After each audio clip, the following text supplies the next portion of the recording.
پریشان کرنے کی کوشش کی، مختلف طرح سے جس سے آپ کسی کو تکلیف دے سکتے ہیں، حقوق العباد بندے جو بندوں کو نقصان دے سکتے ہیں۔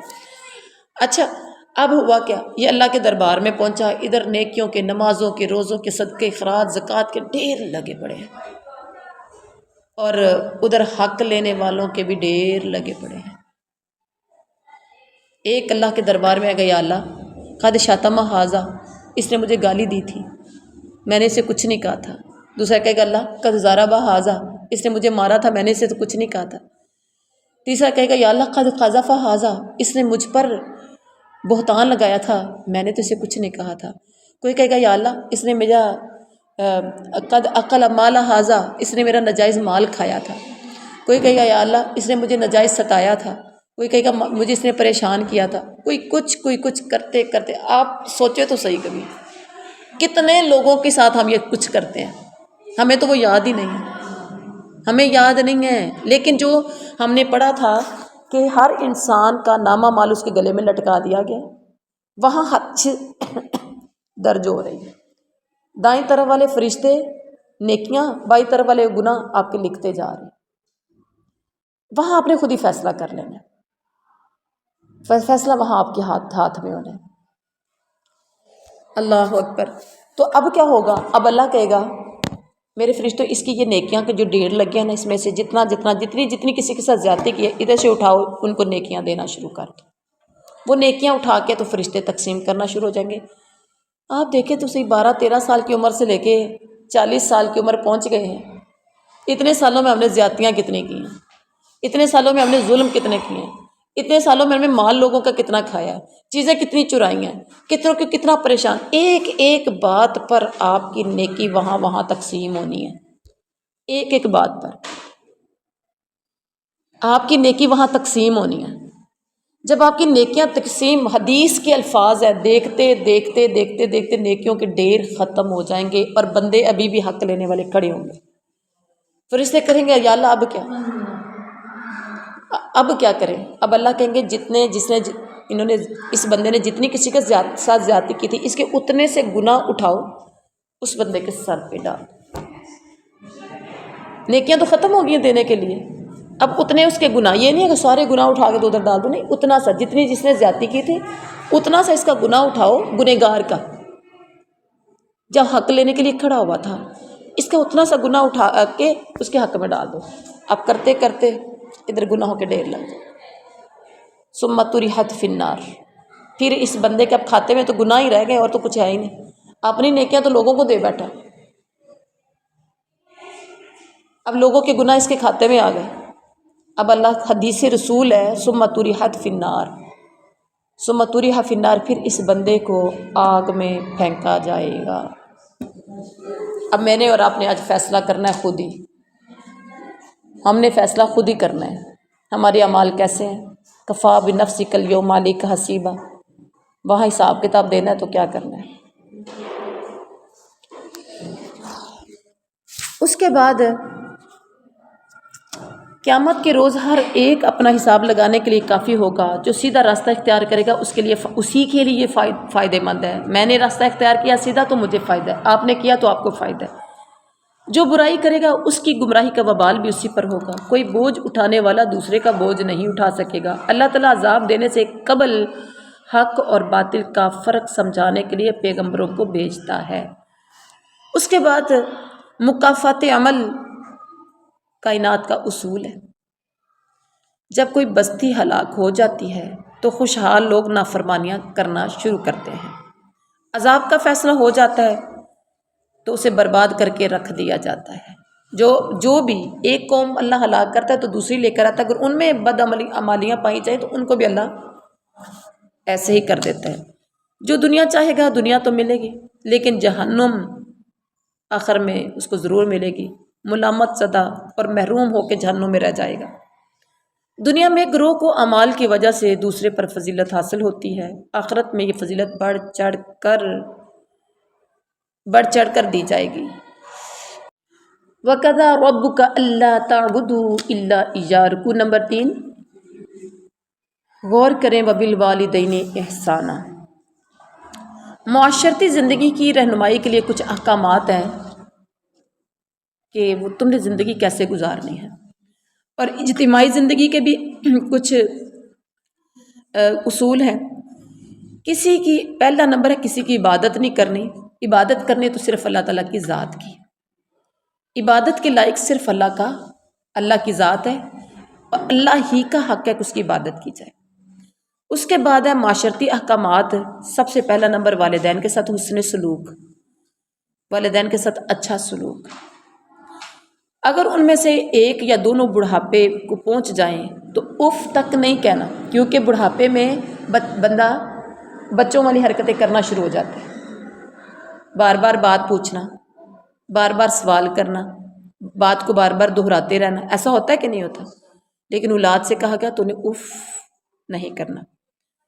جھڑکنا نہیں ہے، احترام سے بات کرنی ہے، نرمی اور رحم کے ساتھ ان کے ساتھ جھک کر رہنا ہے، اور ان کے لیے دعا کرنی ہے رب ارحمہما کما ربیانی صغیرا. اے اللہ ان پر رحم کرنا ایسے جیسے انہوں نے رحمت کے ساتھ مجھے بچپن میں پالا تھا. میں نے خود الحمدللہ اپنے بچے چھوٹے بچپن کا بچہ یہ جو 2-3 یعنی بالکل چھوٹی والی ایج کا جو بچہ ہوتا ہے، آپ دیکھیں رات کو روتا ہے. آپ نے بھی اندازے لگائے ہوں گے جو میریڈ ہے، جن کے بچے انہیں پتہ ہے. نہ سی تو بڑی بہنوں نے چھوٹے بہن بھائیوں کو امی کو تو پالتے دیکھا ہی ہوگا. دیکھا ہے کہ نہیں؟ گھر میں سب نے دیکھا اپنے گھروں میں بچے کیسے پالے جاتے ہیں. چھوٹا بچہ روتا ہے تو ہم ہاتھوں پہ اٹھاتے ہیں، محبت کرتے ہیں. بچہ رو رہا ہوتا ہے ہم اس کو چوم رہے ہوتے ہیں. بچہ رو رہا ہوتا ہے ہم اس کو گلے سے لگا رہے ہوتے ہیں. بچہ ادھر یورین کر دیتا ہے، موشن کر دیتا ہے، پیمپر چینج کر رہے ہوتے ہیں، لیکن اس کے باوجود بچے کو چوم رہے ہوتے ہیں. گالیاں دیتے ہیں چھوٹے بچے کو، مارتے ہیں، ڈانٹتے ہیں، سختی کرتے ہیں. لہجہ سخت ہوتا ہے؟ نہیں ہوتا. تو ایسے ہی بڑھاپے میں اپنے والدین کو پالنا ہے. لیکن ایسا ہوتا ہے؟ ایسا نہیں ہوتا. اللہ ہم سب کے حال پہ رحم فرمائے. رشتہ داروں کو اس کا حق دینا ہے، مسافروں کو حق دینا ہے، مسکین کو فضول خرچی نہیں کرنی. حاجت مندوں سے اگر کترانا ہو، حاجت مند آ جاتے ہیں سم ٹائم، آپ کچھ دینا نہیں چاہتے تو پھر نرم جواب دینا ہے. یہ نہیں کہنا تاڑے واسطے کمانے روز منہ چکی آندے جی تنوع آئی دروازہ لبا ہے. کرتے ہو کہ نہیں کرتے ہو؟ نہیں، ایسے نہیں تیوڑی نہیں چڑھانی ماتھے پہ، کوئی 4 بول نہیں سنانے، بلکہ کہہ دیا کہ پھر کبھی آ جانا. اللہ خیر کرے، اللہ بھلا کرے، اللہ آپ کو اپنی جناب سے دے. حاجت مندوں سے کترانا نہیں ہے، نرم جواب دینا ہے. خرچ کا اصول بتا دیا کہ بخیلی نہیں کرنی اور نہ فضول خرچی کرنی ہے، میانہ روی اختیار کرنی ہے. اس کے بعد رکوع نمبر 4 میں فرمایا وَلَا تَقْتُلُوا أَوْلَادَكُمْ خَشْيَةَ إِمْلَاقٍ نَحْنُ نَرْزُقُهُمْ وَإِيَّاكُمْ. معاشرتی احکامات یہ بھی ہیں کہ اپنی اولاد کو افلاس کے ڈر سے قتل نہیں کرنا. آج کل لوگ کرتے ہیں،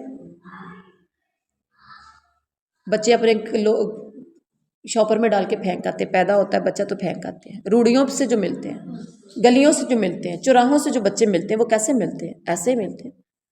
اسپیشلی لوگ بیٹیوں کو پھینک آتے ہیں. اور اسی طرح سے پھر پریگنینسی اگر شروع ہو جاتی ہے تو لوگ ضائع کروا دیتے ہیں. جی کیوں؟ بچے پہلے تھوڑے نے. زنا کے قریب نہیں جانا، قتل نفس کا ارتکاب نہیں کرنا جن سے اللہ نے منع کیا ہے. ولی کو قصاص کے مطالبے کا حق ہے، یعنی اگر کسی نے قتل کر دیا تو اس مقتول کا ولی کو حق ہے کہ وہ قصاص یعنی بدلے کا مطالبہ کرے. قتل میں ولی حد سے نہ گزرے. قتل کے بدلے میں قتل کر سکتا ہے، قتل کے بدلے میں فدیہ لے سکتا ہے، یا پھر اللہ کے لیے معاف کر سکتا ہے. مال یتیم کے پاس نہیں جانا، اگر گئے تو احسن طریقے سے، مطلب کوئی یتیم آپ کے پاس ہے تو اس کا مال احسن طریقے سے خرچ کرنا ہے. جلدی جلدی کہ ختم ہو جائے، بڑا ہونے سے پہلے ہی ختم کر دینا. آج کل یہ بہت عام ہو رہا ہے. عہد کی پابندی، اور یہ جہالت میں بھی تھا کہ لوگ یتیموں کے مال کھا جاتے تھے. یتیم در بدر دھکے کھاتے اور خود چچے تائے ہڑپ کر کے بیٹھ جاتے ہیں. پیمانے سے پورا بھر کر دو، ٹھیک ترازو سے تولو. لین دین کرنا ہے تو ٹھیک ٹھیک پورا پورا، کسی ایسی چیز کے پیچھے نہ لگو جس کا تمہیں علم نہیں ہے. سنی سنائی باتوں کے پیچھے نہیں لگنا. زمین میں اکڑ کر نہیں چلنا، اللہ تعالیٰ کے ساتھ کوئی دوسرا معبود نہیں بنانا۔ اور اس کے بعد رکوع نمبر 5 میں فرمایا وَلَقَدْ صَرَّفْنَا فِي هَذَا الْقُرْآنِ لِيَذَّكَّرُوا۔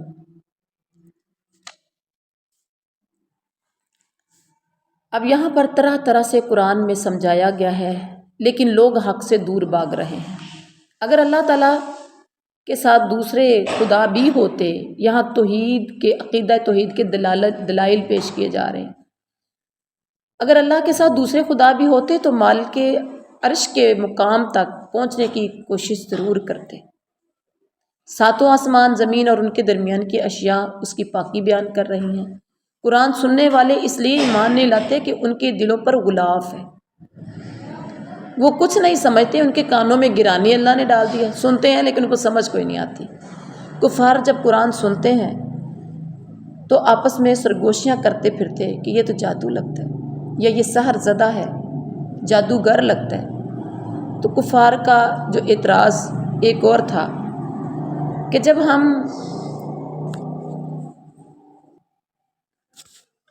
ریزہ ریزہ ہو جائیں گے، ہماری ہڈیاں ریزہ ریزہ ہو جائیں گی اور گوشت پوشت سب کچھ سڑ جائے گا تو پھر نئے سرے سے ہم اٹھائے جائیں گے؟ ایسا نہیں ہو سکتا۔ کفار کہا کرتے تھے نہیں بس مر گئے تو ختم۔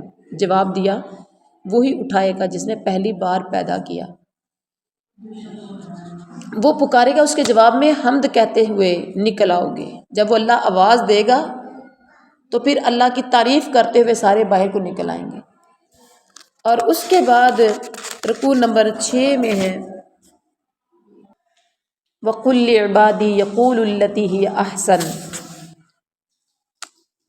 توحید کے دلائل ہیں یہاں پر، اور شرک کا رد اس رکوع کا موضوع ہے۔ اللہ تعالیٰ کی طرف دعوت دیتے ہوئے بہترین بات کہنا چاہیے۔ شیطان تمہارا کھلا دشمن ہے، وہ فساد ڈلوانے کی کوشش کرتا ہے۔ جب کبھی گھر میں لڑائی ہونا شروع ہو تو سمجھے کہ شیطان ہے جو ہمیں لڑانے کی کوشش کر رہا ہے۔ تمہارا رب تمہارے حال سے زیادہ واقف ہے، چاہے تو رحم کرے چاہے تو عذاب دے۔ اے نبی صلی اللہ علیہ وسلم، ہم نے آپ صلی اللہ علیہ وسلم کو ان پر حوالہ دار بنا کر نہیں بھیجا، تیرا رب زمین و آسمان کی مخلوقات کو زیادہ جانتا ہے۔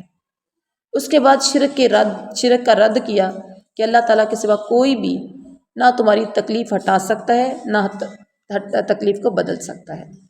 جن لوگوں کو یہ پکارتے ہیں مشرکین، وہ خود اپنے رب کے حضور قربت کے لیے وسیلہ تلاش کرتے ہیں۔ جن کو یہ پکارتے ہیں وہ اس کی رحمت کی امیدوار اور اس کے عذاب سے ڈرتے ہیں۔ تیرے رب کا عذاب ڈرنے کے لائق ہے۔ اس کے بعد اللہ کی سنت کا تذکرہ، اللہ کے طریقے کا تذکرہ بیان کیا گیا کہ اللہ کوئی بستی ایسی نہیں جسے قیامت سے قبل سخت عذاب یا ہلاکت نہ ملے۔ ہم نشانیاں اس لیے بھیجتے ہیں کہ لوگ ڈریں۔ رب نے ان کافروں کو گھیرے میں لے رکھا ہے، شجر زقوم کو فتنہ بنا دیا ہے۔ شجر زقوم کو کیا بنا دیا؟ فتنہ بنا دیا ہے۔ اب یہاں دیکھیے رکوع نمبر 7 ہے وَإِذْ قُلْنَا لِلْمَلَائِكَةِ اسْجُدُوا لِآدَمَ فَسَجَدُوا إِلَّا إِبْلِيسَ۔ یہ ہم پہلے رکوع پڑھ چکے ہیں کہ اللہ تعالیٰ نے جب آدم کو بنایا تو فرشتوں سے کہا کہ سجدہ کرو، انہوں نے سب نے سجدہ کیا الا ابلیس، ابلیس کے سوا۔ اس نے کہا اسجد لمن خلقت طینا، میں اسے سجدہ کروں جسے تو نے مٹی سے پیدا کیا۔ آج بھی کچھ لوگ نا کسی کو کسی پر امیر مقرر کیا جائے تو ہم اس کی دوسرے کی امارت کو ہم برداشت نہیں کر رہے ہوتے۔ ہم کہتے ہیں اچھا ہوں میں ادھے انڈر سے کام کرنا ہے، اچھا اب میں نے اس کے انڈر میں نے رہنا ہے، نہیں نہیں نہیں میں نہیں رہنا، میڈم آپ جو کہیں گی وہ میں کر لوں گی، میں نے اس کی بات نہیں ماننی۔ سر آپ جو مجھے کہیں گے نا میں نے آپ کی بات ماننی ہے، آپ نے مجھے رکھا ہے، سر میں ان کی نہیں میں نے بات مانی۔ حالانکہ بات کیا ہے؟ جو سر نے بات کہنی ہے اس بندے نے وہی تو بات کروانی ہے، وہی تو بات منوانی ہے۔ لیکن ہم کیا کر رہے ہوتے ہیں؟ ہم کسی کو مان نہیں رہے ہوتے۔ تو یہ کیا ہے؟ تکبر ہے، اکڑ ہے۔ اچھا یہ مجھ سے بہتر ہے، اچھا یہ مجھے اس کو مجھ پہ برتری حاصل ہے، یہ کیا بننا چاہتا ہے؟ یہ ہے کون؟ اسے اپنی اوقات یاد نہیں ہے؟ کرتے ہو کہ نہیں کرتے ہو؟ ہاتھ اٹھا کے ذرا دل کی بات بتا دے، کرتے ہو کہ نہیں؟ وہ بڑی بہنیں ہم کر جاتی ہیں.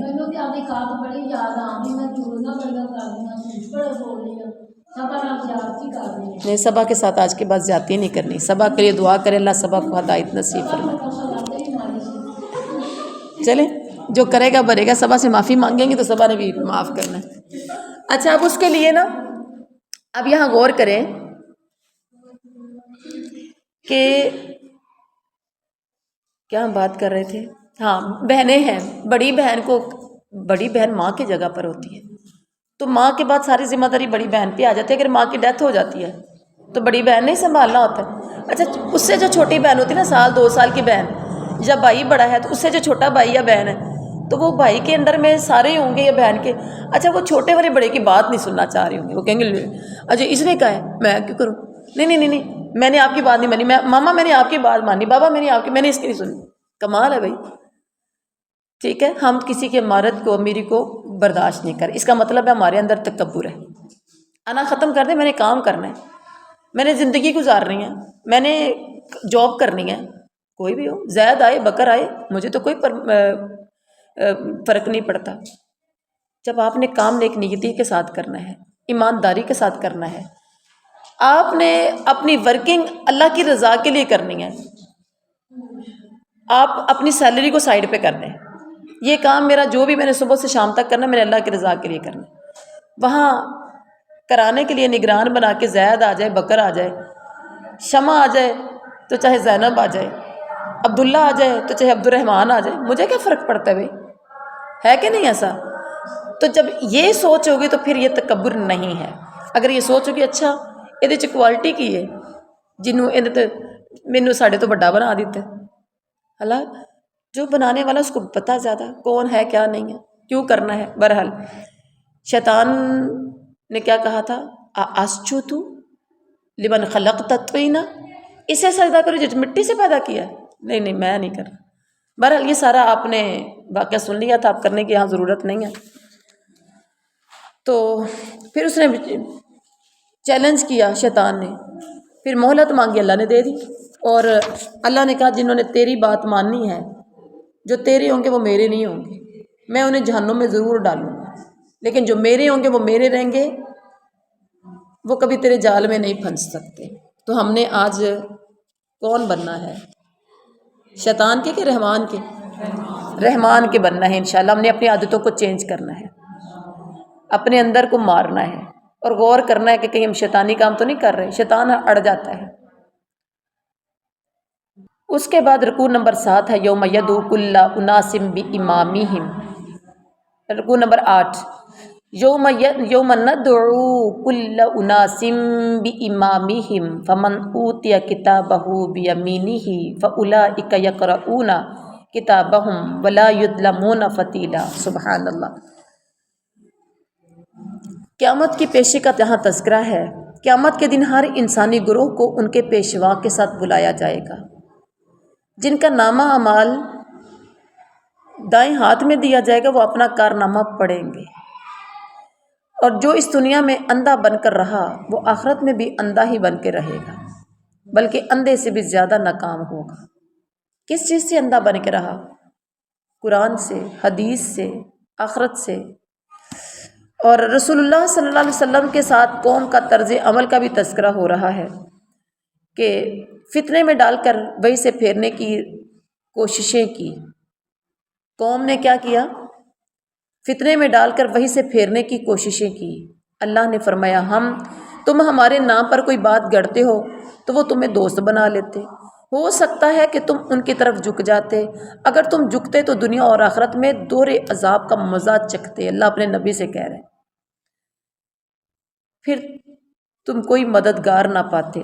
یہ لوگ تمہارے قدم اس سرزمین سے اکھاڑنا چاہتے ہیں. اور اس کے بعد رسولوں کے بارے میں اللہ تعالیٰ کی سنت ہے، اللہ کا طریقہ ہے کہ اللہ تعالیٰ کا طریقہ کار ایک مستقل ہے. سب رسولوں کے بارے میں اللہ تعالیٰ نے یہی طریقہ اختیار کیا ہے. اگر یہ تمہیں نکالیں گے تو خود بھی یہاں نہ رہ پائیں گے. اور ہم نے اس رکوع سے کیا سیکھا کہ دنیا میں اندھا بن کر زندگی نہیں گزارنی. قرآن کو پڑھیں، حدیث کو پڑھیں، شعور پیدا کریں. اس کے بعد رکوع نمبر 9 میں فرمایا اقم الصلاۃ لدلوک الشمس الی غسق اللیل وقرآن الفجر۔ رسول اللہ صلی اللہ علیہ وسلم کو حکم دیا جا رہا ہے کہ میرے پاک پیغمبر اقم الصلاۃ، نماز قائم کیجئے، فجر کے قرآن کا التزام کیجئے، رات کو تہجد پڑھا کریں، یہ آپ کے لیے زائد عبادت ہے۔ دعا کریں پروردگار مجھے جہاں بھی تو لے جا سچائی کے ساتھ لے کے جانا، جہاں سے بھی نکالنا سچائی کے ساتھ نکالنا، اور اپنی طرف سے ایک اقتدار کو میرا مددگار بنا دے۔ اعلان کر دیجئے کہ حق آ گیا، باطل مٹ گیا۔ قل جا الحق وزحق الباطل ان الباطل کان زہوقا۔ حق آ گیا، باطل مٹ گیا، باطل تو مٹنے والا ہی ہے۔ اس کے بعد قرآن پاک کے بارے میں فرمایا وَنُنَزِّلُ مِنَ الْقُرْآنِ مَا هُوَ شِفَاءٌ وَرَحْمَةٌ لِّلْمُؤْمِنِينَ۔ قرآن ماننے والوں کے لیے، ہر بندے کے لیے نہیں، قرآن ہاتھوں میں سجانے والے کے لیے نہیں، قرآن کو اچھے سے غلاف میں لپیٹ کے الماری میں رکھنے والے کے لیے نہیں، قرآن کو پڑھ کر قرآن پر ماننے والوں کے لیے، قرآن پہ عمل کرنے والوں کے لیے کیا ہے؟ یہ قرآن رحمت بھی ہے اور شفا بھی ہے۔ اللہ تعالیٰ ہی بہتر جانتا ہے سیدھی راہ کون سی ہے۔ اور اس کے بعد رکوع نمبر 10 ہے وَيَسْأَلُونَكَ عَنِ الرُّوحِ قُلِ الرُّوحُ مِنْ أَمْرِ رَبِّي۔ میرے نبی وہ آپ سے روح کے بارے میں پوچھتے ہیں، کہہ دیجئے کہ روح تو امر ربی ہے۔ یعنی روح یعنی وہی لانے والا فرشتہ رب کے حکم سے آتا ہے، وہی یقینی علم ہے۔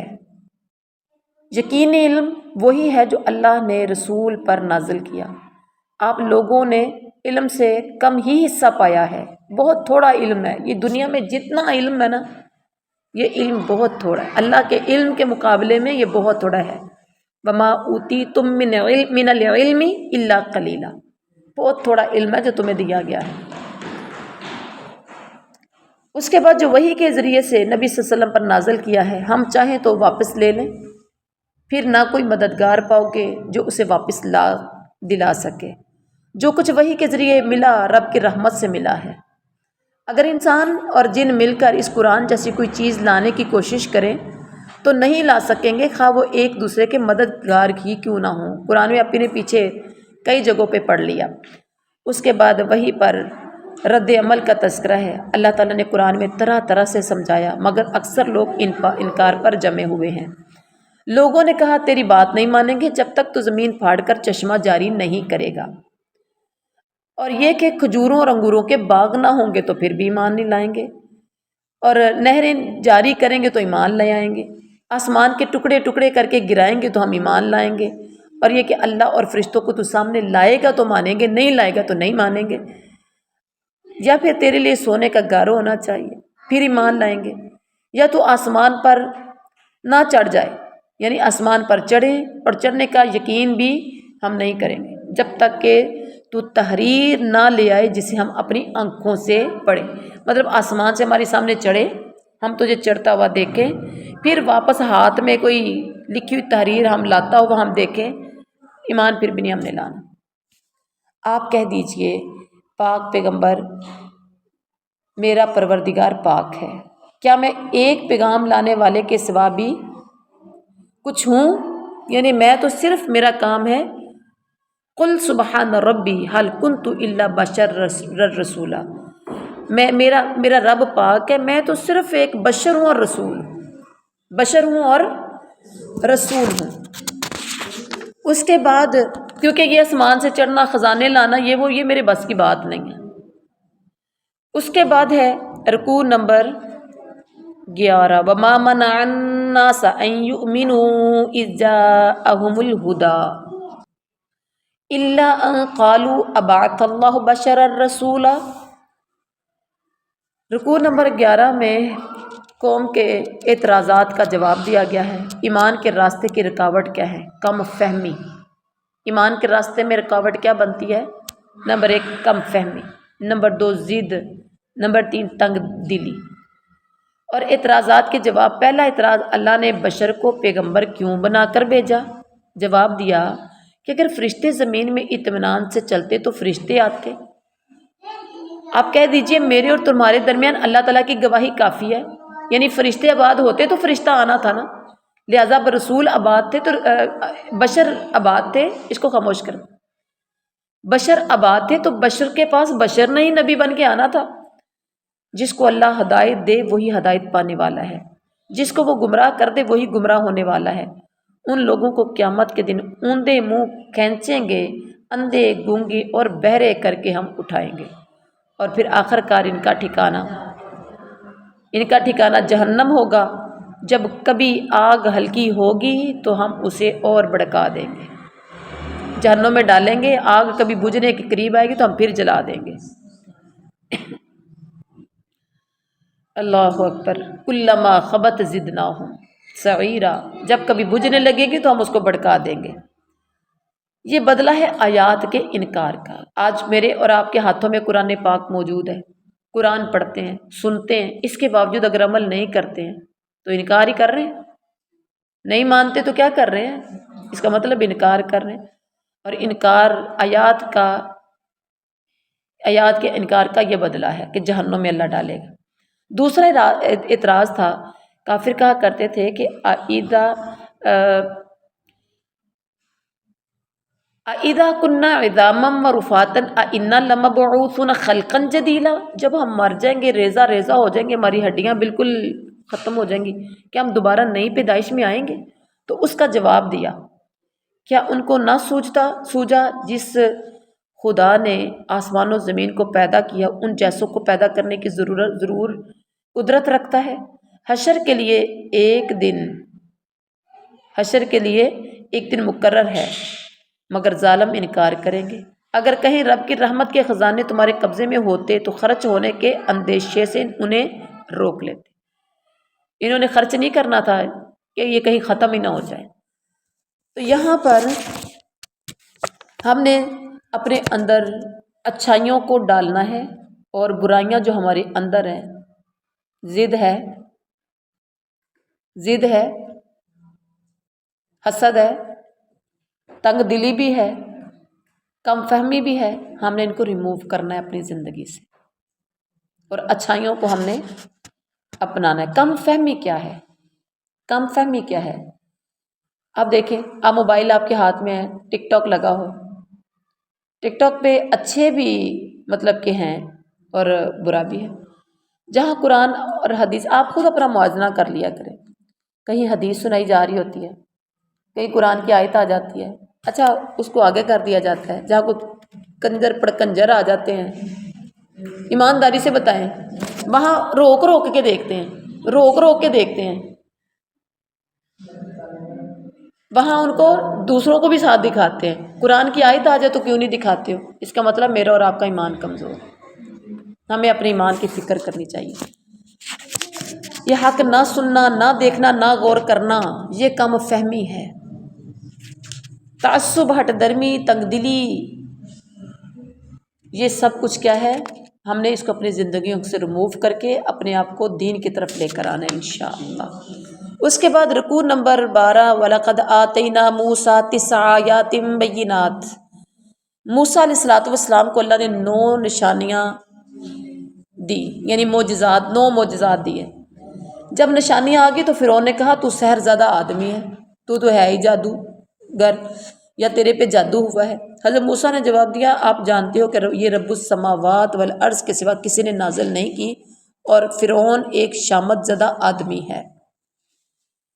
فرعون نے ارادہ کیا موسیٰ اور بنی اسرائیل کو اکھاڑ پھینکے. اللہ تعالیٰ نے فرعون اور اس کے ساتھیوں کو جڑ سے ہی اکھاڑ کر غرق کر دیا اور سب کو اکٹھا کر کے ایک جگہ پر غرق کیا تاکہ ہر کوئی ایک دوسرے کو غرق ہوتے ہوئے دیکھ بھی لے.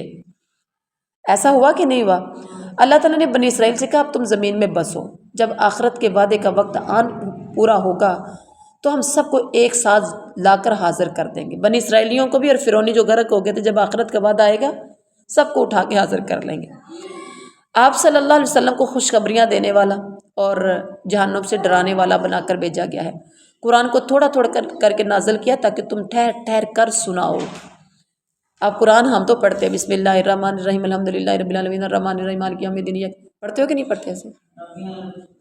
ہاں سمجھ ہی نہیں آتی؟ تو قرآن کو ہم نے تھوڑا تھوڑا کر کے نظر تاکہ تم ٹھہر ٹھہر کر سناؤ. یہ رمضان آ گیا تھا، آج 14واں روزہ ہے، اور کئیوں نے کئی قرآن مکمل کر لیے ہوں گے. 3 دن میں قرآن، روز کے 10 پارے. ایک بار نا میں بچپن کی بات بتا رہی ہوں. ہمارے چچا تایا کی بیٹیاں ساتھ ساتھ گھر تھے. سویرے اٹھ کے سب نے قرآن پڑھنا اور تھوڑی دیر کے بعد اکٹھے ہو کے پوچھنا کہ کنے سپارے پڑھے نے. وہ کہتی تو کنے پڑھے نے؟ اچھا میں تو اج 5 پڑھ کے اٹھی ہوں، میں 2 پڑھ کے اٹھی ہوں، میں 3 پڑھ کے اٹھی ہوں. اچھا میرے سے اتنے پڑھے نہیں جاتے تھے. تو اب میں نے کیا کرنا، بچپن کی عادت بتا رہی ہوں، ٹھیک ہے. ہم سارے یوں کر کے، کبھی ایسا ہوتا ہم اکٹھے ہی بیٹھ جاتے سپارے قرآن پڑھنے کے لیے. تو ادھر سے شروع کر کے تو ادھر تک لے کے جانا، اور کرتے کہتے میں نے سب کو دیکھنا لپس بند ہے، صرف انگلی پھیرے ہیں. بعد میں کہتے میں 5 پڑھ لینا، وہ کہ کہتے میں 3 پڑھ لینا. اچھا تیرے کتنے؟ وہ اتنی سپیڈ بڑھا کے تو آگے لے جاتی. آپ دیکھیں اصل میں یہ تربیت کی کمی تھی، کسی نے سمجھایا ہی نہیں تھا کہ قرآن کیسے پڑھنا ہے. آج کی ہماری خواتین، ایک جگہ پر میں درس قرآن دینے کے لیے گئی تو مجھے کہتی ہیں آپ یاسین آپ بھی پڑھ لیں. میں نے کہا میں نے صبح پڑھ لی تھی. کہتی ہیں آپ نہیں تو آپ یہ کون سا کوئی گناہ ہے، آپ پڑھ لیں. میں نے کہا جیسے آپ نے پڑھنی میں نے ویسے نہیں پڑھنی، آپ پڑھیں. اب میں سب کے ہونٹوں کی طرف دیکھ رہی تھی. وہ پنجابی میں کہتے کسی نے پٹھا پڑھیا سے کسی نے سیدھا پڑھیا سے. کچھ تو ایسے نا ایسے بیٹھی تھے ایسے ہی کہ لپس ہلا رہے، لپس بند ہے، صرف نظریں ان کی گھوم رہی ہیں، اور کچھ لوگوں کی انگلیاں چل رہی تھیں. میں نے کہا یہ وہ ہمارا بچپن یاد آ گیا مجھے، جیسے ہم بچپن میں کرتے تھے. خیر درس قرآن شروع ہوا تو میں نے پھر وہاں بتایا کہ اللہ کی بندیوں، آج چلے مان لیتے ہیں آپ نے سورہ یاسین پڑھی ہے، ہم سب کا آج نا سورۃ یاسین ہی سن لیتے ہیں کہ کس نے صحیح پڑھی ہے. اس کا مطلب یہ ہوا کہ اگر سب کو سورہ یاسین بھی ٹھیک نہیں پڑھنا آتی تو گھر والی نے کتنی زیادتی کی ہے اپنے گھر میں سب کو بلا کر. پھر آپ نے اپنے نامہ اعمال میں بھی گناہ ڈالا غلط ملت پڑھ کے، اور اس بندی نے بھی ثواب کی بجائے پیسہ بھی برباد کیا جو کھانا کھلانا تھا. کھانا اس نے VIP دینا تھا، کھانا بھی، وقت بھی، ٹائم بھی، سب کچھ نے برباد کیا. کبھی غور کرو ہم قرآن پڑھتے کیسے ہیں. اور میں نے کہا چلیں ہم نا 2 آیتیں ایک آیت سب سنتے سناتے ہیں، میرا بھی سنیے گا آپ بھی سنائیے گا. چلیں تھوڑی سی کوئی ایک عورت ہاتھ اٹھا کے نہیں کہنے لگی کہ میرا سن لیں. ایک نے بھی نہیں کہا، ایک نے بھی نہیں کہا کہ میرا سن لیں. نہیں بس جو جویں لگا ہے، جو جویں پڑھتا انہوں پڑھن دو. جی یہ ہماری جہالت ہے. اور میں 100 میں سے 100 کے آپ قرآن سن لیں، 100 کا قرآن سن لیں تو 100 میں سے شاید اللہ قلیل 1-2 کو پڑھنا صحیح آتا ہوگا، ورنہ سب کی. اب میری کلاس میرے سامنے بیٹھی تھی، یہ سارے ہی میرے کاغذات میں فیل ہیں. صحیح میں کہہ رہی ہوں. عربی نہیں پڑھنی آتی، غنہ مد کا پتہ نہیں، اخفاء اظہار کا پتہ نہیں، چھوٹے بڑے کا پتہ نہیں، کس کو لمبا کرنا کس کو چھوٹا کرنا. تو کیا ہے جی قاری صاحب کو قرآن پڑھے ہیں. اور کئی تو باجیاں قرآن پاک اپنے گھروں میں جو باجیاں پڑھاتی ہیں. آپ میں سے کئی ایسے بھی ہیں جو باجیاں جو گھر میں قرآن پڑھاتی ہیں. اور اللہ کی بندیوں ہم تو ڈوبے ہیں صنم تمہیں بھی لے ڈوبیں گے. خود تو ڈوبے ہو، خود تو تلفظ تجوید ٹھیک نہیں ہے، خود تو گنہگار ہوتے ہو، تو دوسروں کی گناہ بھی سر پہ لینے ہیں. اس کو غلط پڑھا کے دوسروں کو غلط پڑھا کے آپ نے گناہ اپنے سر لینا ہے. اب آپ ٹھان لیا کہ ہم ڈوبے ہیں، ہم نے دوسروں کو ڈبونا ہے، تو پہلے سب سے پہلے اپنے اندر پرفیکشن پوری پیدا کر لیں، اپنے اندر کوالٹی. ہاں جی نئے مولوی نئے مسئلے، یہ بات صحیح ہے. لیکن نہیں پتہ نا کہ میرا رب کیا کہتے ہیں. 10 نیکیاں ایویں نہیں اللہ نے دینی. الف لام میم، میں نہیں کہتا. الف لام میم ایک حرف ہے، پاک پیغمبر نے فرمایا تھا الف کی 10 نیکیاں، لام کی 10 نیکیاں، میم کی 10 نیکیاں. رمضان کا مہینہ آ گیا تو عام دنوں میں 10 نیکیاں ہیں رمضان کے مہینے میں 70 سے بھی 700 تک بڑھ جاتی ہے اگر آپ کا خلوص ہوگا، محبت ہوگی، پیار ہوگا، آپ اتنے خوبصورت انداز میں پڑھیں گے۔ آواز خوبصورت ہونا کوئی معنی نہیں رکھتی، یہ ذہن میں رکھیے گا۔ ہر بندے کی تو آواز خوبصورت نہیں ہے، آواز خوبصورت ہونا نہیں معنی رکھتا، تلفظ تجوید آپ کا ٹھیک ہونا، پروننسیشن آپ کی اچھی ہونی چاہیے، آپ کی تجوید اچھی ہونی چاہیے۔ تو اب ادھر آ جائیں، غور کریں، قرآن کو تھوڑا تھوڑا کر کے نازل کیا تاکہ تم ٹھہر ٹھہر کر سناؤ۔ قرآن مجید باقی رہنے والا ایک معجزہ ہے۔ قرآن کو اللہ تعالیٰ نے حق کے ساتھ نازل کیا، قرآن کو مانے یا نہ مانے، جو پہلے سے علم رکھنے والے لوگ ہیں انہیں جب سنایا جاتا ہے تو منہ کے بل سجدے میں گر جاتے ہیں، قرآن کو سن کر پکار اٹھتے ہیں، پاک ہے ہمارا رب، اس کا وعدہ تو پورا ہونا ہی ہے۔ قرآن کو سن کر ان کا خشوع اور بڑھ جاتا ہے۔ اور پھر اس کے بعد رسول اللہ صلی اللہ علیہ وسلم کو کچھ ہدایات دی گئی۔ اللہ تعالیٰ کو جس نام سے بھی پکارو اس کے لیے سب اچھے ہی نام ہیں۔ اپنی نماز، اللہ کے کتنے نام ہیں پتہ ہے؟ 99 نام ہیں۔ اللہ کو جس نام سے بھی پکارو اس کے لیے سب اچھے ہی نام ہیں۔ اپنی نماز نہ بہت زیادہ بلند آواز سے پڑھو نہ بہت آہستہ پست آواز سے، دونوں کے درمیان اوسط درجے کا لہجہ اختیار کرو۔ اللہ تعالیٰ کی تعریف بیان کرو جس نے نہ کسی کو بیٹا بنایا، نہ کوئی بادشاہی میں اس کا کوئی شریک ہے، نہ اسے مددگاروں کی کوئی ضرورت ہے۔ اللہ تعالیٰ کی بڑائی بیان کرو، کمال درجے کی بڑائی، سبحان اللہ۔ اب اس کے بعد سورہ کہف سٹارٹ ہو گئی۔ سورہ کہف، بسم اللہ الرحمن الرحیم، شروع اللہ کے نام سے جو بڑا مہربان نہایت رحم والا ہے۔ الحمدللہ الذی انزل علی عبدہ الکتاب ولم یجعل لہ عوجا، سب تعریف اس اللہ کے لیے ہے جس نے اپنے بندے پر کتاب کو نازل کیا۔ تعریف اللہ ہی کے لیے ہے جس نے کتاب نازل کی، کتاب میں کوئی ٹیڑھ پن نہیں ہے، ٹھیک ٹھیک سیدھی راہ دکھانے والی کتاب ہے۔ کتاب کا مقصد کیا ہے جو نازل کی اللہ نے کتاب؟ مقصد کتاب کا یہ ہے کہ لوگوں کو اللہ کے عذاب سے خبردار کرے، اچھے عمل کرنے والے مومنوں کو جنت کی خوشخبری دینا، ان لوگوں کو ڈرانا ہے جو کہتے ہیں اللہ نے کسی کو بیٹا بنایا ہے۔ کتاب کا یہ مقصد ہے۔ اس کے بعد آپ صلی اللہ علیہ وسلم کو تسلی دی گئی ہے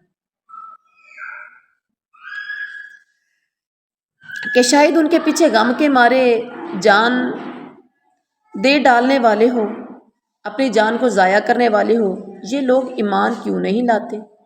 کیوں اتنا غم کھاتے ہو کہ یہ لوگ ایمان کیوں نہیں لاتے؟ جو سر و سامان زمین پر دیا ہے آزمائش کے لیے ہے۔ کیوں؟ کہ کون بہتر عمل کرنے والا ہے۔ آخر کار ہم سب کو ایک چٹگل میدان بنا دینے والے، آخر کار ہم سب کو ایک چٹگل میدان بنا دینے والے ہیں۔ سب کچھ ختم کر کے اللہ نے چٹگل میدان بنا دینا۔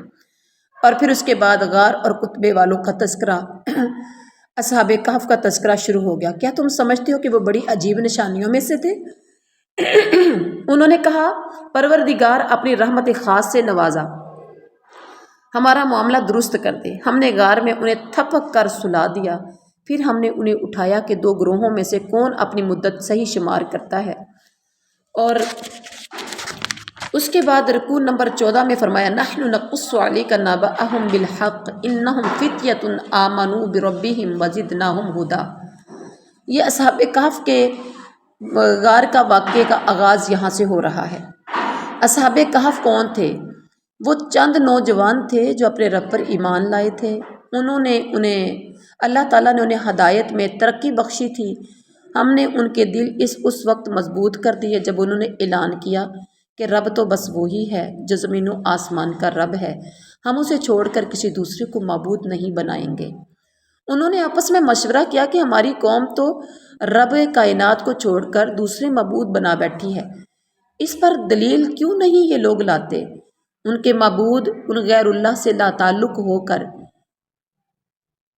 کسی غار میں پناہ لے لو، تمہارا رب تم پر رحمت وسیع کر دے گا۔ کیا ان کے معبودان غیر اللہ، یعنی جن کو وہ غیر اللہ یعنی اللہ کو چھوڑ کر جن معبودوں کو دوسرے لوگ پکارتے تھے، تو وہ آپس میں ایک دوسرے کو کہہ رہے ہیں کہ ان سے منہ موڑ کے کسی غار میں چلے جاؤ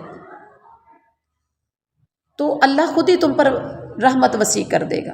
تمہارے کام کے لیے سر و سامان خود ہی مہیا کر دے گا۔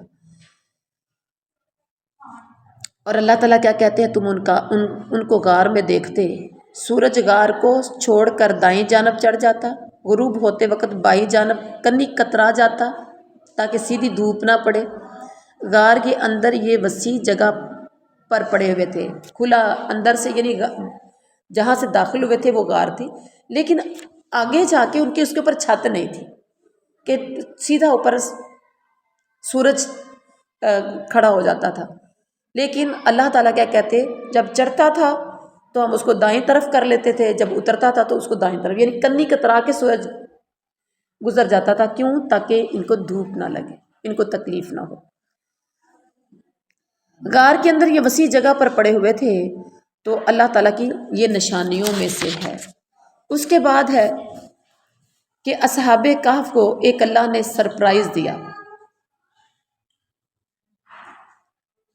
اصحاب کہف سوئے ہوئے ہیں، دیکھنے والے سمجھتے جاگ رہے تھے، دیکھنے والے سمجھتے کہ یہ جاگ رہے ہیں، حالانکہ وہ تو سوئے ہوئے تھے۔ انہیں اللہ تعالیٰ دائیں بائیں کروٹیں خود دلواتے تھے۔ ان کا کتا غار کے دھانے پر ہاتھ پھیلائے بیٹھا رہتا تھا، اگر انہیں جھانک کر دیکھ لیتے دہشت کھا کر بھاگ کھڑے ہوتے تھے، لوگوں کو نظر آ جاتا تھا، لیکن اتنی دہشت تھی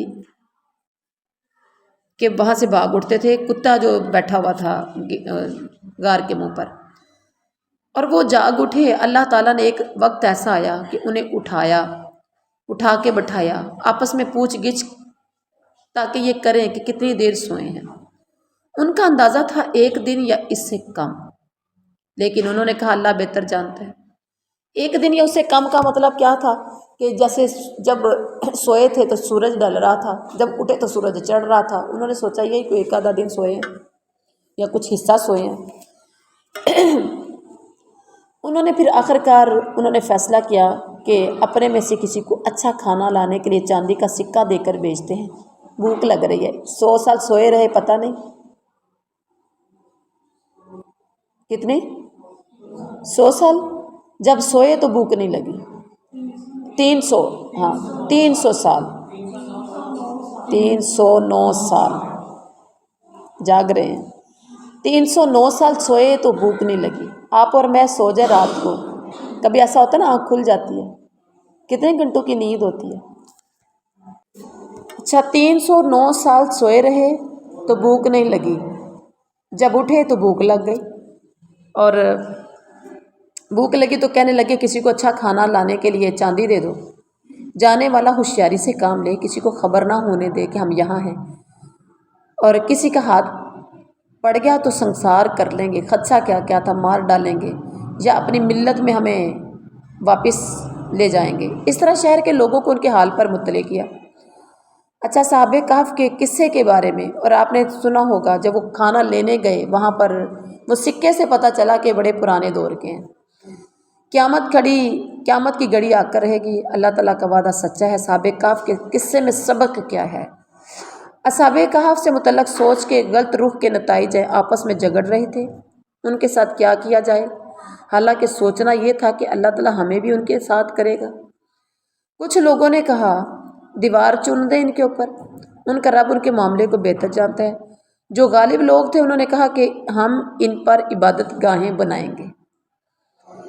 اصحاب کہف کے بارے میں بعد والوں کی جو سوچ تھی، تعداد کتنی تھی؟ 3 تھے، چوتھا کتا، 5 تھے، چھٹا کتا، 7 تھے، 8واں کتا تھا۔ سب بے تک کی باتیں بناتے ہیں، رب بہتر جانتا ہے۔ سرسری بات سے بڑھ کر ان کی تعداد کے معاملے میں بحث نہ کرو، کتنے تھے کیا لینا دینا۔ اب اس کے بعد وَلَا تَقُولَنَّ لِشَيْءٍ إِنِّي فَاعِلٌ ذَلِكَ غَدًا، یہاں پر رضائے الہی چاہنے والوں سے معاملہ کیسا ہوتا ہے؟ اپنے دل کو ان کے ساتھ رہنے پر مطمئن رکھو جو صبح و شام رب کو پکارتے ہیں اللہ کی رضا کے لیے، ان سے ہرگز نگاہ نہ پھیرنا۔ اور غافلوں سے معاملے کے بارے میں فرمایا کہ کسی ایسے شخص کی اطاعت نہ کرنا جس کے دل کو ہم نے اپنی یاد سے غافل کر دیا ہو، جس نے اپنی خواہش نفس کی پیروی کر لی، جس کا طریقہ کار افراط و تفریط پر مبنی ہے، ایسے بندے کی بات، ایسے غافلوں کی بات نہیں مانی۔ انکار کرنے والوں کا انجام کیا ہوگا؟ ظالموں کے لیے آگ تیار ہے جس کی لپٹیں انہیں گھیرے میں لے چکی ہیں۔ اگر وہ پانی مانگیں گے تو ایسے پانی سے تواضع کی جائے گی جو تیل کی تلچھٹ جیسا ہوگا، منہ بھون ڈالے گا۔ تیل کی تلچھٹ جانتے ہیں؟ کبھی پکوڑے تلے ہیں، آج کل رمضان میں پکوڑے بڑے تل تلا کے کھا رہے ہوں گے، اور اندر آپ دیکھیں سب سے نیچے کر کے وہ ایک براؤن سے کلر کا کہ وہ بلبلے سے ہوتے ہیں یا دانے سے ہوتے ہیں، تیل ہی کے ہوتے ہیں لیکن وہ براؤن کلر کے ہوتے ہیں، اس کو تیل کی تلچھٹ کہا جاتا ہے۔ وہ تیل سے بھی زیادہ گرم ہوتی ہے۔ بدترین پینے کی چیز، بڑی بری آرام جگہ ہوگی جو انکار کرنے والوں کو ملے گی۔ ماننے والوں کا انجام کیا ہوگا؟ نیکوکار لوگوں کا اجر ضائع نہیں کیا جاتا۔ سدا بہار جنتیں ہیں جن کے نیچے نہریں ہوں گی۔ سونے کے کنگنوں سے آراستہ کیے جائیں گے۔ کون؟ جنتی پہننے جا کے سونے کے کنگن، سونے کے کنگنوں سے آراستہ کیے جائیں گے۔ باریک ریشم اور اطلس اور دیبا کے سبز کپڑے پہنائے جائیں گے، سبز ریشم کے کپڑے پہنائے جائیں گے۔ اونچی مسندوں پر تکیے لگا کر بیٹھیں گے۔ بہترین اجر اور اعلیٰ درجے کی قیامگاہ ہوگی۔ اللہم اجعلنا منہم۔ دنیا میں آج کے جو بادشاہ، آج کے جو وزیر مشیر بنے پھرتے ہیں، ان کے گھروں کو دیکھیں تو پریشان ہو جاتا ہے انسان، عام بندہ، لیکن ان کے گھر، ان کے یہ محل، ان کے یہ صوفے، ان کے یہ سب کچھ، کوئی جنت کے سامنے ان کی کوئی حیثیت نہیں ہے۔ آپ نے ان کے لیے دنیا میں ہے اور آپ کے لیے آخرت میں ہے۔ آپ نے اپنی آخرت کے لیے تیاری کرنی انشاءاللہ۔ اور اس کے بعد آپ صلی اللہ علیہ وسلم کو نصیحت ہے، کسی چیز کے بارے میں یہ نہ کہہ دیا کرو کہ کل کر دوں گا، نہیں، تم نہیں کر سکتے الا یہ کہ اللہ چاہے۔ جب بھی کوئی بات کرنی ہے تو کیا کہنا ہے؟ وَلَا تَقُولَنَّ لِشَيْءٍ إِنِّي فَاعِلٌ ذَلِكَ غَدًا۔ جب بھی کوئی کام کرنا تو انشاءاللہ کہنا ہے۔ اگر بولے سے زبان سے نکلے تو فوراً رب کو یاد کر لو، کہو امید ہے میرا رب رشد سے قریب معاملے کی طرف رہنمائی فرمائے گا۔ تمہارے رب کی کتاب میں سے جو وحی کیا گیا ہے جوں کا تو سنا دو۔ اگر تم تبدیلی کرو گے تو بھاگنے کی جائے پناہ نہیں پاؤ گے۔ اب یہ کہا تو نبی کو جا رہا ہے، نصیحت تو نبی کو، لیکن یہ سمجھایا امت کو جا رہا ہے۔ اصحاب کہف کے قیام کی مدت کے بارے میں کہہ دو، اللہ تعالیٰ ان کے قیام کی مدت زیادہ جانتا ہے۔ ٹھیک ہے، اور اس کے بعد ہے دو باغوں کا قصہ۔ وَاضْرِبْ لَهُم مَّثَلَ الرَّجُلَيْنِ جَعَلْنَا لِأَحَدِهِمَا جَنَّتَيْنِ مِنْ أَعْنَابٍ وَحَفَفْنَاهُمَا بِنَخْلٍ وَجَعَلْنَا بَيْنَهُمَا زَرْعًا۔ باغ والوں کی مثال دی۔ دو میں سے ایک شخص کے پاس انگور کھجور کے باغ تھے جن میں نہریں جاری تھیں۔ اس نے اپنے ہمسائے سے کہا، دو لوگ تھے نا باغ والے، ساتھ ساتھ باغ تھے ان کے۔ اس نے اپنے ہمسائے سے کہا کہ میں تجھ سے زیادہ مالدار اور نفری رکھتا ہوں۔ پھر اپنے باغ میں جا کر نفس کے حق میں ظالم بن کر کہنے لگا، میں نہیں سمجھتا یہ دولت کبھی فنا ہوگی۔ آج بھی لوگ ایسے کرتے ہیں، یہ تو سدا رہنے والی میرے پاس دولت ہے، اگر پلٹایا گیا تو زیادہ شاندار جگہ پاؤں گا، دنیا سے گیا تو آخرت میں اس سے بھی زیادہ شاندار جگہ ملے گی۔ وہ ہمسایہ کہنے لگا کہ کیا تو اللہ تعالیٰ سے کفر کرتا ہے جس نے تجھے مٹی اور نطفے سے پورا آدمی بنایا؟ جب تو اپنے باغ میں گیا تو نے ماشاءاللہ کیوں نہ کہا؟ ہو سکتا ہے میرا رب اس سے بہتر جنت عطا کرے۔ بعید نہیں کہ میرا رب مجھے تیری جنت سے بہتر عطا کرے اور تیری جنت میں آفت بھیج دے، یعنی جنت کا مطلب تیرے باغ میں مجھے اس سے بہتر باغ دے دے اور تیرے باغ میں اللہ آفت بھیج دے، اس کا پانی اتر جائے، میوہ جات خشک ہو جائے۔ تو آخر کار اس کا ثمر پھل اس کا مارا گیا، اچانک آفت آئی اور سب کچھ ختم ہو گیا۔ وہ ہاتھ ملتا رہ گیا۔ کون؟ وہ جو تکبر کرتا ہوا باغ میں داخل ہوا تھا۔ اس نے کہا کاش میں نے اپنے رب کے ساتھ کسی کو شریک نہ ٹھہرایا ہوتا، اللہ کو چھوڑ کر کوئی جتھا اس کے کام نہ آیا، نہ وہ آفت کا مقابلہ کر سکا۔ اس کے بعد اس کے بعد وَاضْرِبْ لَهُم مَثَلَ الْحَيَاةِ الدُّنْيَا كَمَاءٍ أَنزَلْنَاهُ مِنَ السَّمَاءِ فَاخْتَلَطَ بِهِ نَبَاتُ الْأَرْضِ۔ رکوع نمبر 19 ہے۔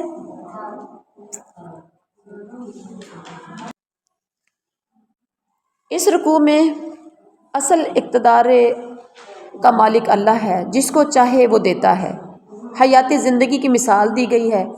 آج آسمان سے پانی برسا دیا تو زمین کی پود گنی ہو گئی، سرسبز ہو گئی، اور کل وہ بس بن گئی جسے ہوائیں اڑا لیے پھرتی ہیں۔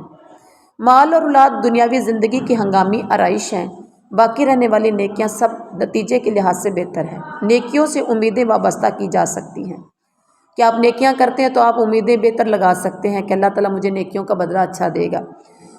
دنیا کا خاتمہ اور اس کے بعد کا تذکرہ کیا کہ وہ دن جب پہاڑ چلائے جائیں گے، زمین کو برہنہ پاؤ گے، تمام انسان گھیر کر جمع کیے جائیں گے کہ اگلے پچھلوں میں سے کوئی نہیں چھوٹے گا۔ سب سے کہا جائے گا آ گئے ہو نا ہمارے پاس، جیسے تمہیں پہلی بار پیدا کیا تھا۔ نامہ مال سامنے لا کر رکھ دیا جائے گا۔ مجرم کتاب زندگی کے اندراجات سے ڈر رہے ہوں گے، اندراجات زندگی سے ڈر رہے ہوں گے۔ اعمال نامے میں چھوٹی بڑی ہر بات درج ہوگی، جو کچھ کیا ہوگا سب اللہ کے دربار میں وہاں حاضر ہوگا۔ اس کے بعد پھر اللہ تعالیٰ کی اطاعت کرنے کا حکم ہے رکوع نمبر 19 میں۔ وَلَقَدْ صَرَّفْنَا فِي هَذَا الْقُرْآنِ لِلنَّاسِ مِنْ كُلِّ مَثَلٍ۔ اس کے بعد رکوع نمبر 19 ہے وَإِذْ قُلْنَا لِلْمَلَائِكَةِ اسْجُدُوا لِآدَمَ فَسَجَدُوا إِلَّا ابلیس کا اور آپ نے آدم کا قصہ پڑھ لیا۔ اس کے بعد ہے وَلَقَدْ صَرَّفْنَا فِي هَذَا الْقُرْآنِ، آیت رکوع نمبر 20 ہے۔ فی هذا القرآن للناس من کل مثل، انسان کے پاس ہدایت آئی تو معافی چاہنے سے کس نے اسے روکا؟ رسول بشارت اور تنبیہ کی خدمت انجام دیتے ہیں تو انسان مذاق بنا لیتا ہے، وہ بڑا ظالم ہے۔ جس رب کی آیات سنا کر نصیحت کی جائے اور وہ منہ پھیر لے، برے انجام کو بھول جائے۔ کس چیز نے اطاعت سے روکا؟ اللہ تعالیٰ نے ان کے دلوں پر غلاف چڑھا دیا، قرآن کی بات نہیں سمجھتے۔ اللہ تعالیٰ نے ان کے کانوں میں گرانی پیدا کر دی، عذاب نہیں دیکھا۔ انہیں ہدایت کی طرف کتنا ہی بلاؤ، کبھی ہدایت نہیں پائیں گے۔ یہ باطل کے ہتھیاروں سے حق کو نیچا دکھانے کی کوشش کرتی ہیں۔ اس کے بعد تنبیہ ہے کہ وعدے کا وقت مقرر ہے، پھر باغ نکلنے کی راہ کبھی نہیں پاؤ گے۔ عذاب رسیدہ بستیاں موجود ہیں، جب ظلم کیا تو وہ ہلاک کر دی گئی۔ ہر ایک کی ہلاکت کا وقت مقرر ہے۔ رب کرتوتوں پر پکڑنا چاہتا تو جلد عذاب بھیج دیتا۔ وعدے کا وقت مقرر ہے، پھر بھاگ نکلنے کی راہ نہیں پاؤ گے۔ عذاب رسیدہ بستیاں موجود ہیں، جب ظلم کیا تو وہ بھی ہلاک ہو گئیں۔ ہر ایک کی ہلاکت کا وقت مقرر ہے۔ اور رسولوں کا کام بتایا کہ کیا ہے، جنت کی خوشخبریاں دینا اور جہنم سے ڈرانا۔ اس کے بعد موسیٰ اور خضر کا واقعہ شروع ہو رہا ہے رکوع کے آخر میں۔ حضرت موسیٰ علیہ السلام کا سفر تھا۔ اپنے خادم سے حضرت موسیٰ نے کہا کہ وہ دریا کے سنگم تک سفر جاری رکھوں گا۔ جب سنگم پر پہنچے تو مچھلی سے غافل ہو گئے، مچھلی دریا میں چلی گئی اور حضرت موسیٰ علیہ السلام دوبارہ وہاں واپس آ گئے۔ وہاں انہوں نے ایک ایسے بندے کو پایا جس کو ہم نے اپنی رحمت سے نوازا تھا اور خاص علم عطا کیا تھا۔ اس کے بعد حضرت موسیٰ کی مصاحبت کا تذکرہ ہے۔ حضرت موسیٰ کی درخواست کہ کیا میں آپ کے ساتھ رہ سکتا ہوں تاکہ وہ دانش مندی کی تعلیم آپ مجھے دیں جو آپ کو سکھائی گئی ہے۔ حضرت خضر نے کہا کہ آپ میرے ساتھ صبر نہیں کر سکیں گے۔ حضرت موسیٰ نے دعویٰ کیا کہ آپ مجھے اپنے ساتھ لے لیں، میں صبر کرنے والوں میں سے مجھے پائیں گے، میں کسی معاملے میں آپ کی نافرمانی نہیں کروں گا۔ انہوں نے کہا مجھ سے کوئی بات نہ پوچھنا جب تک کہ میں خود نہ ذکر کروں۔ آخر کار چلتے چلتے آگے سفر شروع ہو گیا، اور اس کے بعد یہ تھا آج کا ہمارا دورہ قرآن۔ سبحان ربک رب العزت عما یصفون وسلام علی المرسلین والحمد للہ رب العالمین۔